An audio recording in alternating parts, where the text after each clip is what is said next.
అనంతపురంలో దుండగులు బీభత్సం సృష్టించారు. అర్ధరాత్రి మద్యం షాపుకు నిప్పు పెట్టి అటు మద్యం షాప్తో పాటు ఒక ఆటోను కూడా దహనం చేసినట్టు తెలుస్తోంది. హైదరాబాద్ మరియు బెంగళూరు హైవే సమీపంలో ఈ ఘటన చోటు చేసుకుంది.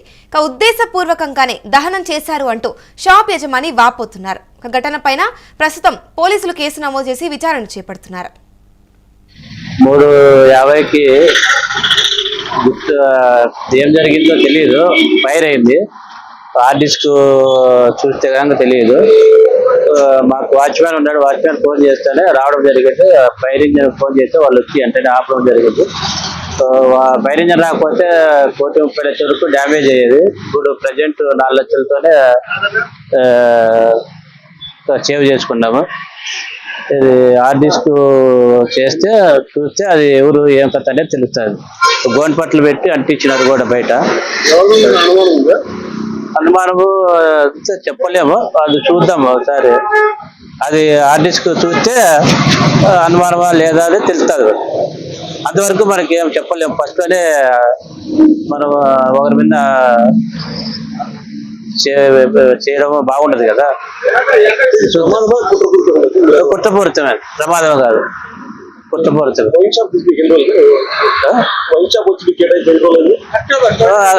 మామూలు సంవత్సరం మీద ఇప్పుడు 2 నెలలు అయింది, 3 నెలలు అయింది. అదే ఆర్టిస్ట్ వస్తే చూద్దాం. ఇదే అంశంపై పూర్తి డీటెయిల్స్ మా ప్రతినిధి రసూల్ అడిగి తెలుసుకుందాం. చెప్పండి రసూల్, అనంతపురంలో అర్ధరాత్రి మద్యం షాపుకు నిప్పు పెట్టారు దుండగులు అని తెలుస్తోంది. దీనిపై మీ దగ్గర ఉన్న పూర్తి డీటెయిల్స్ ఏంటి? అమూల్య, అనంతపురం నగరంలోని నేషనల్ హైవే సమీపంలో ఉన్నటువంటి సర్వీస్ రోడ్ లో నంబూరి వైన్స్ అనేటువంటి వైన్స్ షాప్ లో అగ్ని ప్రమాదం జరిగింది. బట్ దీనికి సంబంధించి ఎవరైనా గుర్తు తెలియని దుండగులు నిప్పంటించి ఉంటారు అనేటువంటి విధంగా కూడా షాపు యజమాని అనుమానాలు వ్యక్తం చేస్తున్నారు. అయితే దీని వెనుక ఎవరి హస్తం ఉంది, అసలు కారణాలు ఏంటి, ఏదైనా షార్ట్ సర్క్యూట్ తో జరిగిందా లేకపోతే ఇంకా ఏదైనా కారణాలు ఉంటాయా అనేది ఇప్పటిదాకా ఏమీ స్పష్టం కాలేదు. అయితే అర్ధరాత్రి ప్రాంతంలో షాప్ కి సంబంధించి లిక్కర్ షాప్ కి నిప్పంటుకుంది అనేటువంటి సమాచారం తెలుసుకున్నటువంటి నంబూరి రమణ అక్కడికి చేరుకున్నాడు. అయితే అప్పటికే మంటలు వ్యాపించి ఉన్నటువంటి పరిస్థితి. దీంతో వెంటనే పోలీసులకు అదే విధంగానే అగ్నిమాపక శాఖ అధికారులకు కూడా సమాచారం అందించారు.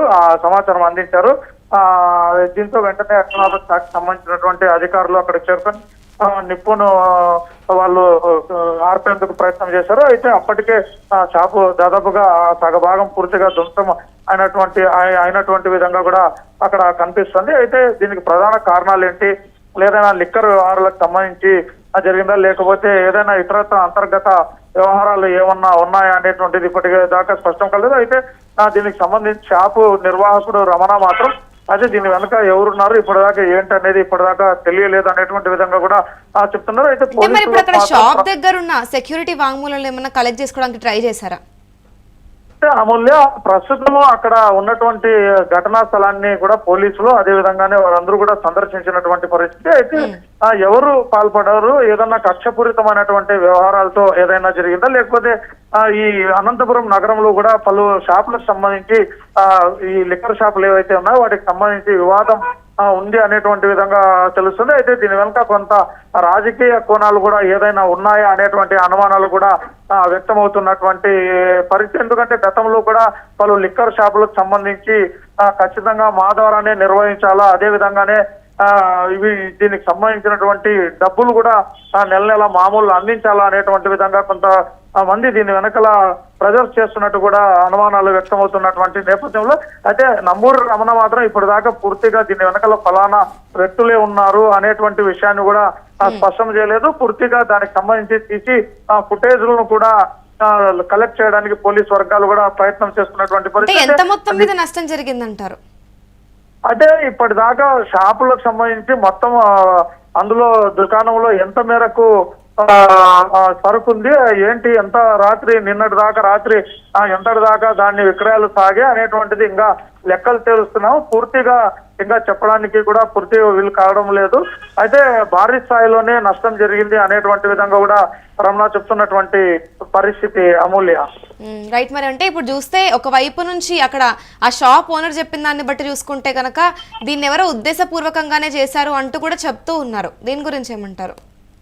అయితే గతంలో కూడా ఈ లిక్కర్ షాపు తీసుకునేటువంటి సందర్భంలోనే పలువురు కలిసి లిక్కర్ షాప్ ను కూడా తీసుకున్నారు. అయితే ఈ సందర్భంలో అందరూ కలిసి లిక్కర్ షాపు నిర్వహించుకుందాము అనేటువంటి విధంగా అప్పట్లో రమణ ఎవరైతే ఈ షాపును దక్కించుకున్నారో ఆయన చెప్పినటువంటి పరిస్థితి. అయితే షాపు దక్కించుకున్నటువంటి తర్వాత దానికి సంబంధించి ఎవరికి కూడా వాటాలు కూడా ఇవ్వలేదు. అదే విధంగానే తనే ఏకంగా చేసుకుంటున్నాడు అనేటువంటి చర్చ కూడా అనంతపురం నగరంలో జరిగినటువంటి పరిస్థితి అయితే ఉంది. అంతేకాకుండా చాలా షాపులు సిండికేట్ వ్యవహారంగా కూడా మారేందుకు అనేకమైనటువంటి చర్చలు ఇవన్నీ జరిగాయి. ఈ సందర్భంలో కూడా రమణ ఎవరైతే సిండికేట్ వ్యవహారాలు నిర్వహించేందుకు అయితే ప్రయత్నాలు చేశారో అలాంటి వ్యక్తులతో కూడా ఏమాత్రం ఏకీభవించకుండా తనే షాపు నిర్వహించుకున్నట్టు కూడా సమాచారం అందుతుంది. ఏది ఏమైనప్పటికీ ఈ షాప్ చట్టం వెనుక కేవలం ఫ్రిడ్జ్ ఈ ప్రాంతాల్లో కూడా బాగా మంటలు వ్యాపించాయనేటువంటి విధంగా కూడా అనుమానాలు వ్యక్తమవుతున్నాయి. అయితే దీని వెనుకలు దీన్ని షార్ట్ సర్క్యూట్ జరిగిందా లేకపోతే ఏదైనా ఉద్దేశపూర్వకంగానే చూసుకుంటే కేవలం వైన్ షాప్ మాత్రమే కాదు, ఇటు వైన్ షాప్ బయట ఉన్న ఆటో ఏదైతే ఉందో దాన్ని కూడా కంప్లీట్ గా దహనం చేసినట్టు కనిపిస్తుంది. అదే దీనికి సంబంధించి అయితే ఇప్పటిదాకా కూడా దీని వరకు స్పష్టమైనటువంటి విషయాలు మాత్రం వెల్లడి కావడం లేదు. అయితే ఏదన్నా తాగుడుబోతులు ఎవరైనా ఇలా వ్యవహరించారా లేకపోతే ఎందుకంటే బయట ఉన్నటువంటి ఏదైతే ఆటో ఉందో ఆటో కూడా నిప్పంటించారు పూర్తిగా. అది పూర్తిగా దగ్ధమైనటువంటి పరిస్థితి స్పష్టంగా కనిపిస్తుంది. ఇలాంటి నేపథ్యంలో అదే దీని వెనుక రాజకీయ కారణాలు ఏదైనా ఉన్నాయా అనేటువంటి కోణంలో కూడా అనుమానాలు వ్యక్తం అవుతున్నటువంటి నేపథ్యంలో పూర్తిగా దీనిపైన కేసు నమోదు చేసుకుని దర్యాప్తు చేస్తున్నటువంటి పోలీసులు తేల్చాల్సి ఉంది Amulya. Right. Thank you Rasool. చూసుకుంటే అనంతపురంలో దుండగులు బీభత్సం సృష్టించారు. అర్ధరాత్రి మద్యం షాపుకు నిప్పు పెట్టి ఇటు మద్యం షాప్తో పాటు ఒక ఆటోను కూడా దహనం చేసినట్టు తెలుస్తోంది. హైదరాబాద్ మరియు బెంగళూరు హైవే సమీపంలో ఈ ఘటన చోటు చేసుకుంది. ఉద్దేశపూర్వకంగానే దహనం చేశారు అంటూ షాప్ యజమాని ఆరోపిస్తున్నారు. ఘటన పైన విచారణ చేపడుతూ ఉన్నారు పోలీసులు. ఇటు రాజకీయంగా కూడా ఏమైనా ఈ కోణంలో కూడా దర్యాప్తు చేసే అవకాశాలు కూడా కనిపిస్తూ ఉన్నాయి. ఇక దీన్ని ఉద్దేశపూర్వకంగా చేశారా లేదా ఒక అందుకు షార్ట్ సర్క్యూట్ వల్ల కూడా ఇలాంటి ప్రమాదాలు జరిగే అవకాశాలు ఉన్నాయంటూ కూడా ఒకవైపు నుంచి అనుమానాలు వ్యక్తమవుతున్నాయి.